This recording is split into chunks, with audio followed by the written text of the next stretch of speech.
What's good, YouTube? It's your boy Mickal, aka Mr. Nappy Hair Boy. Today, man, we got Murder Mobile, Alabama's most dangerous rapper. If you guys know, man, hit that like button, subscribe, and share, man. This is gonna be a series, so sit back, relax. You guys already know the first episode usually be like 20 minutes, and then the next episode will go so on and so forth. So let's go. It's only 2 hours, so we can probably finish it maybe in 5 episodes, maybe 4. Let's go. Maybe even 3. Who knows? Let's go. Video is an educational documentary providing authoritative news reporting on historic events in a journalistic context. All of the opinions in this video are mine alone. Everything in this video has been taken from publicly available sources, and any footage used is covered under the doctrine of fair use. We have made every effort to ensure the accuracy of our sources, but I am not responsible for content that third parties publish. Content warning: this video contains themes of violence, death, and gang activity, but every effort has been made to censor this video in accordance with YouTube's advertiser and community guidelines. This video features no violence on screen, no explicit language, and no hateful language. If you want to see extended versions of my videos with much more detail, please visit Patreon. Alright. Ever told. If you've seen my channel before, you'll know that I like to study the real suburbs of a city. This city in the deep south has a rich and deep history of conflict, all the way back to the Civil War that put a stop to the booming slave trade in the south. For over 200 years, African Americans living in the south have suffered brutal injustices and discrimination, with the civil rights movement emerging in the 50s and 60s, fighting for the rights of black people living in this historically intolerant area. And while black people are on paper now fully integrated into society in the deep south, despite being a majority in the city of Mobile, there remains a clear divide between the haves and the have-nots, with the African American community in the state on average earning significantly less than other races in the area. And as a result, just like with many other cities in the USA, many neighborhoods occupied by predominantly African Americans don't receive the support or investment they need to prosper. This leads to social issues and the formation of gangs who resort to crime to make ends meet and put food on the table. Unfortunately, gang affiliation is often handed down from generation to generation, and many young people are born into gang affiliations due to their family or neighborhood ties, being forced into a deadly street war that they never really signed up for. And in Mobile, Alabama, one of these young men, born the son of an infamous gangster, would grow up to be notorious himself, both for his activity in the streets and for his slick and insightful music, painting a picture of the street lifestyle in the Deep South that had rarely been represented in music. Nashon Jones, better known as Honeycomb Brazy, is the most buzzing rapper currently emerging from Mobile, Alabama. His Honeycomb Brazy, that's him?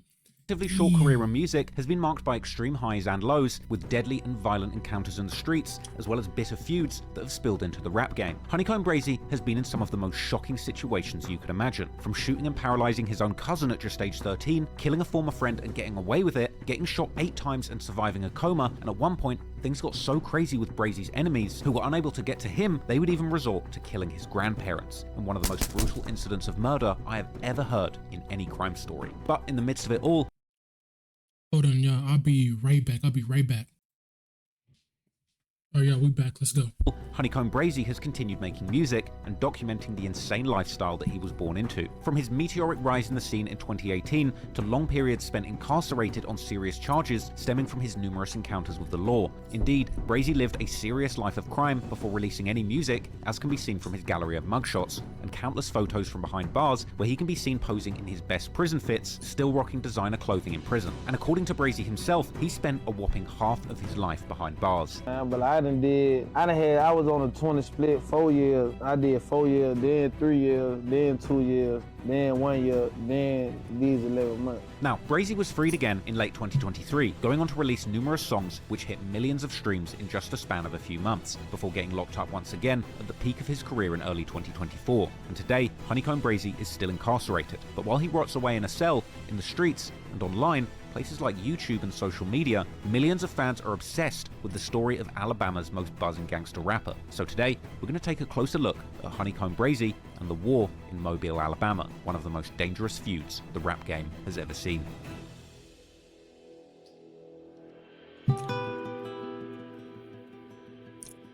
Hey, man, y'all sit back, relax, y'all. Get y'all popcorn ready. Get y'all stuff ready. We're going to be watching this together, man. If you want to be part of the Nap Squad, hit that subscribe button right now. Hit that subscribe button right now. You know what I'm saying? Join the Nappy Squad. Join the Nappy Gang. You know what I'm saying, bro? Let's get it, man. Come on.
Blood is real. Huh? But see how I gotta be. Hey, Kind of really sound like he was really like that for real. That's what it sounded to me. you know they might snitch. I be like, the law. I would cooperate for a life sentence. You know I love all my dogs. I do this shit out the head. These niggas sign me all up in my leg. But before that, they hit me up in my back and up in my head. But instead, I'm still living and these want me dead. Whoa, wait. You shot your cousin? Yeah, yeah. Like on accident? Nah, like on purpose. That way. Breaking now, a gut-wrenching scene in the Happy Hill community. An elderly couple dead after their home explodes. Family and friends are wondering what happened to Leila and Tony Lewis. Police confirmed the connection between the couple's grandson, local rapper Honeycomb Brazy, and Southall. Police were trying to confirm a previous beef between the two. You gonna die with them. What my grandma telling me, oh blood, you gonna die with them. I can't let up right now. I can't let up. If I let up, I'm gonna make my ops so happy. They gonna be happy if I stop. Nigga spray your grandma's house up. These folks shooting them old people's house. Nigga don't respect that.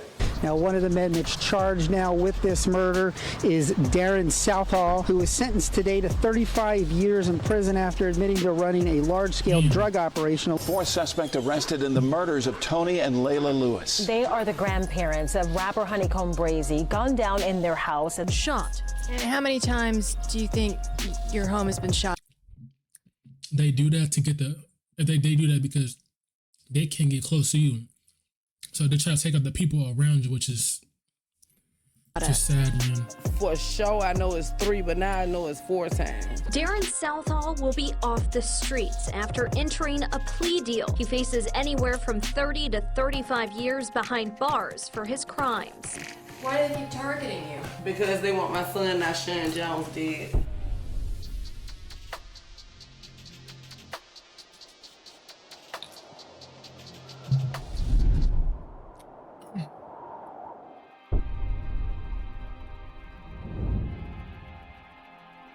Today's story takes place in one of the most notorious cities in the Deep South, the city of Mobile in the state of Alabama. Mobile is known for its key location as the only major city in Alabama with sea access. Therefore, it also has the state's only saltwater port, allowing large ships to enter. Moreover, after an annexation of several communities, which pushed the city's population past 200,000, Mobile is now the second largest city in Alabama after Huntsville, now passing Birmingham and Montgomery. And Mobile is known for its rich history, actually being the oldest city in Alabama, and according to some, it's even the location of the oldest Mardi Gras carnival celebration in America, which allegedly even predates the New Orleans Party Fest. The city, which is now known as Mobile, was founded in 1702 as the first capital of the French Louisiana, and it was then also part of the colonies of Great Britain and Spain before eventually becoming part of Alabama as it became the 22nd state of the United States in 1819. But Alabama, including Mobile, also has a much darker history that is haunted by the shadow of the brutal slave trade. By 1840, Alabama had become the largest cotton producer in America using African-American slave labor,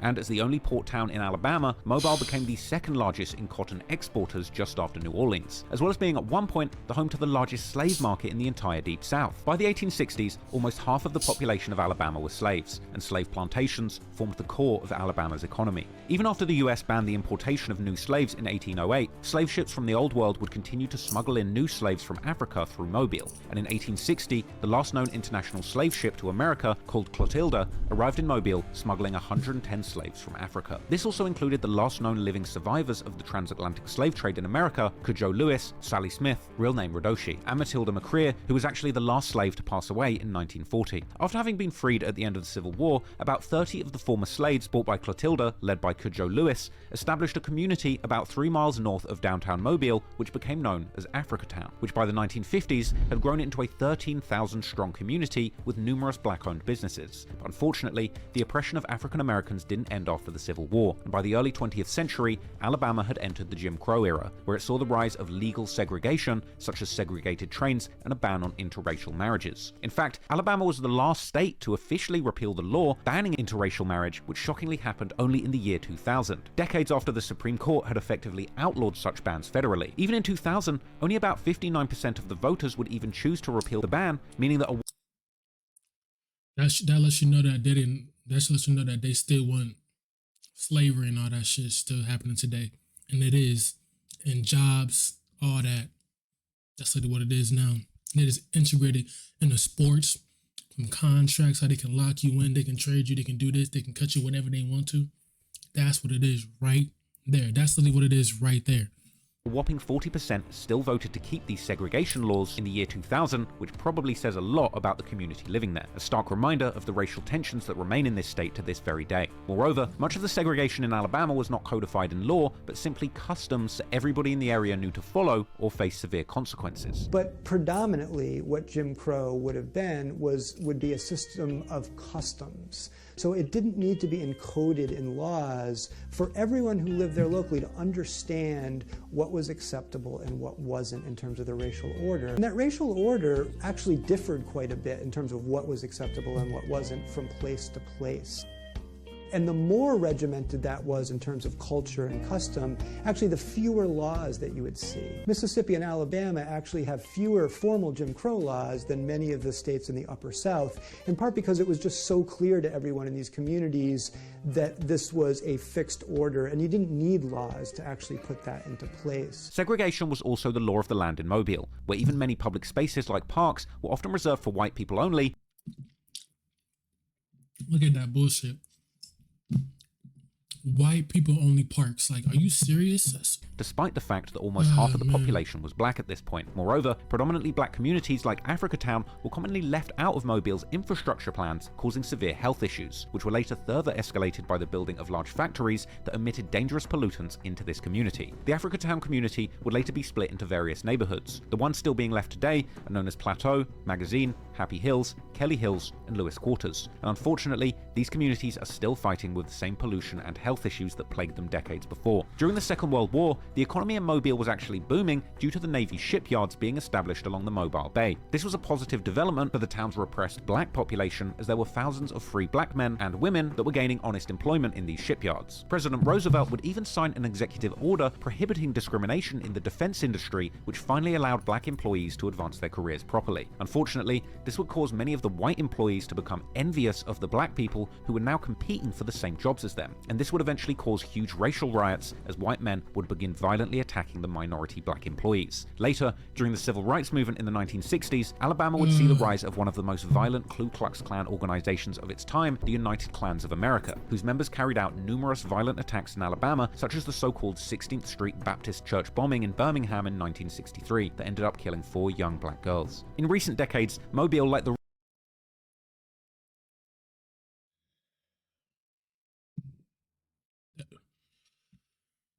This really said how my people have been treated all these years. And we know why we've been treating this, man. We know why. Jesus Christ is why.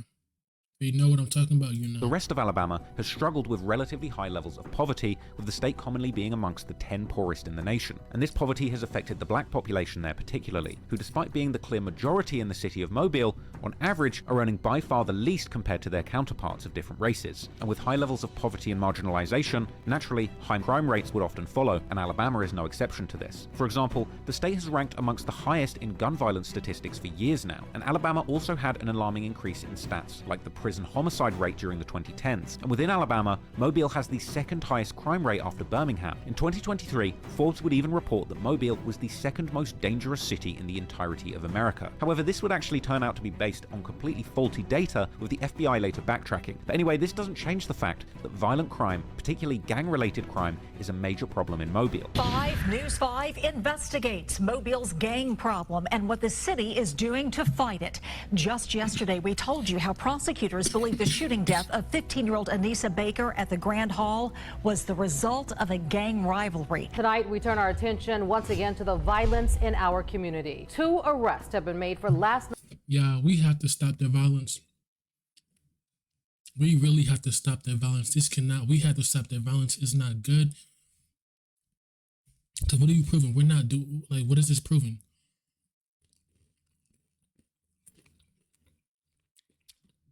Like, what is this proving?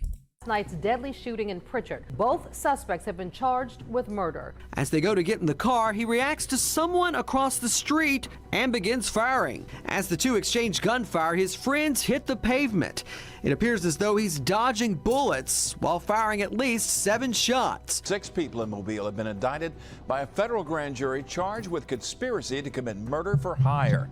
A wild and crazy scene Friday night at a Chevron on Spring Hill Avenue. It all started around 8:30 when you see this woman get out of her car holding a gun and walk over to this burgundy car. She tries talking to someone in the back seat, but the driver starts pulling off. As the car swerves out of the parking lot, you see gunfire coming from the car. If you look closely, you can see where at least 3 bullets hit the concrete, one of them hitting the woman who starts shooting back before running to her car and speeding off. Customers dropping to the ground, some running inside for cover. Mobile Police Detective Glenn Barton says the genesis of the March 18th double homicide was an ongoing war between a gang known as 2K Babies, or 2KB, and the South End gang. Cortland Parker, the detective says, was the leader of the 2KB gang and was upset over the killing of his cousin, and a taunting rap video posted online 7 days later. Well, it has been a violent 72 hours in Mobile. 17 shootings, 1 stabbing, and a strangulation.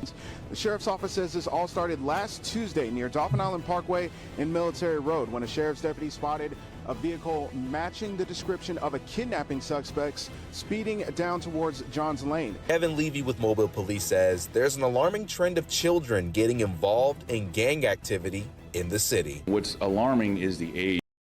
Well, of course, there's no guidance for the children to be innocent, be better, grow up to like be doctors, lawyers, ball players, football players, but there's no guidance, so it's going to be bad. Each of the people who, the young youth who choose to participate. And what happens is you sort of get the snowball effect, right? And interestingly, considering the uphill battle that African Americans have faced in this historically oppressive state, when it comes to the rap music that young people growing up in Alabama were making to express their experience in the state, the young rappers coming out of Alabama would ultimately struggle to gain relevance in the wider music scene. With some of the very early examples being the late 90s rapper Drama, with his song Left Right Left gaining some national momentum, and into the late noughties, rapper Rich Boy would have a hit song with his track Throw Some D's, blowing up in 2007, around the peak of the so-called Dirty South era, which would later become known as the Dirty Decade. A period in rap history spanning from the late 90s to the late 2000s that saw many rappers from the southern states other than Alabama, like Texas, Georgia, Louisiana, and Memphis, making a significant name for themselves. However, since the late 2000s, when Huntsville, Alabama-based rap collective Slow Motion Sounds and other associated Huntsville rappers like Jackie Chain and the Paper Route Gangsters were making waves in the underground, even getting remixes made by the most famous EDM producer in the world, Diplo. That would lead to artists in the early 2010s like the rapper Doe B from Montgomery. Doe B shot and killed, 22 years old. Alabama, gaining national traction before his untimely passing. Then there's also the rapper Yellow Wolf from Gadsden, Alabama, who signed to Eminem's Shady Records label. Now, rappers from Alabama have slowly started gaining more and more momentum, and there's now several people who have garnered considerable popularity coming out of the state in recent years, including names like Rilo Rodriguez, No Cap, Young Blue, Flo Milli, TLE Cinco, and Lil Rai, just to name a few. But ultimately, on the whole, the state has generally been suppressed and isn't really looked at as a hot breeding ground for musical talent, but Honeycomb Brazy might just change that. Anyway, now you know a bit about the environment that shaped Honeycomb Brazy growing up, but to truly understand his story, we've got to also talk about his family and his brutal upbringing that saw him placed in gang-affiliated danger playing with firearms as young as age 13. Honeycomb Brazy's family have deep ties to the Mobile gangland that go back decades. Brazy's father, Nashawn Barnes, was known as Big Honeycomb or simply Big Comb, and he's by all accounts a well-known figure in the streets of Mobile, Alabama. He had been allegedly involved amongst other crimes in a major cocaine dealing operation in Mobile in the early 2000s, with an eventual indictment revealing a large dope dealing conspiracy that saw Big Honeycomb caught red-handed with 5 kilos of powder. Big Honeycomb was known to allegedly rep the notorious Bounty Hunter Bloods gang. Bounty Hunter Bloods are originally a West Coast-based Bloods gang set with a long history, originating in the infamous Nickerson Gardens public housing project in the Watts neighborhood of LA during the late 60s and early 70s. And famous Bounty Hunter members include rappers such as J-Rock, who's part of the label Top Dog Entertainment, which is known for launching the careers of artists like Kendrick Lamar and Schoolboy Q, and likely taking generous splits. J-Rock is known to rep the original set of the Bounty Hunters from Watts, whereas you've got people like the late Dallas rapper Mo3, who is actually part of a Bounty Hunter Blood set from Dallas, Texas, a gang which he repped before his untimely death in 2020. Now, the original LA-based set of the Bounty Hunter Bloods is known for their long-lasting and deadly feud with the Grape Street Crips from the nearby Jordan Downs projects. Both Grape Street Crips and Bounty Hunter Bloods have deep... Bro, look how close they are to each other. Boom, boom. Look at that. Ties to the southern states too, partly due to the fact that many LA gang members actually moved to the south throughout the years, eventually forming their own branches that may or may not have existing ties to the original West Coast branches of the same gang, but also due to more strategically established interstate drug lines in between these different branches of the gang, which allowed these interstate gang sets to work together, bringing in lucrative drugs like methamphetamine from the West Coast to southern states. And those who might have seen my video on the Wolf of Grape Street might remember that this is exactly what the LA rapper 03 Greedo, who was allegedly part of the original Grape Street Crips, was busted for doing in Texas. Now, the gang lineage of the bounty hunter Bloods in Mobile, Alabama was clearly passed down to a young Honeycomb Brazy, who took on his father's street name, originally going by the name Honeycomb Jr., something that he would display proudly on early Facebook and YouTube accounts, as well as early mixtapes, and later paying homage to this nickname in a creative song and video called Honeycomb Brazy vs. Honeycomb Jr. Now, Honeycomb Jr. would display his connections to the same gang as his father with a lot of pride, presenting as a bounty hunter Blood in public, often repping a red bandana and clothing, and replacing his C's with B's and K's in social media posts. We own that. You know that black gang forever anyway. Yeah, I'm trying to meet the game. Somebody hit the game up. Tell the gang come for brazen. He real blooded on guard. He ain't gonna die about it. Yeah, he gonna really die about it. You heard me? Yeah, for real, for real. But yeah, though, that bitch Salsa Wall, I fuck that bitch Salt. I fuck with Salt. I think Salt bounty hunter too. I don't know though. I see those, you know, I'm bounty hunter. You feel me? But look though, goddamn, with Salt, boom. I got it at the gate. I really want all the blood. Like, I ain't gonna lie. But unfortunately for Honeycomb Jr., Big Honeycomb would end up getting My goodness, y'all, that's really crazy for real. arrested and charged in 2008 for an armed robbery and attempted murder. According to court documents, Big Comb and his partners broke into a man's home masked up during what at first appeared to be a standard home invasion robbery. However, according to the victim, after taking his money, Big Comb would remove his bandana, telling him that he didn't want his money but his life, before stabbing him several times. He and his partners would then attempt to seemingly set the victim on fire with gasoline, but he would manage to escape to the bathroom, where Big Comb would end up shooting him. The victim would then allegedly escape from the house, whilst Big Comb and his accomplices fled the scene. By what seems like a miracle, the victim would actually end up surviving this ordeal, but given the brutality of these alleged events, it's no wonder then that the judge would decide to come down hard on Big Comb, giving him a life sentence, with his profile at the Bullock Correctional Facility listing a brutal 999 years, 99 months, and 99 days remaining on his sentence in perpetuity. So without his father to help him navigate the streets, Honeycomb Jr. was left to survive in the hard streets of Mobile by himself. You also said that you would sign $1 million deal. You'll sign. All right, guys, that's going to be for part 1 right now. Part 2 will be longer than this. Subscribe and I'll see you guys in part 2.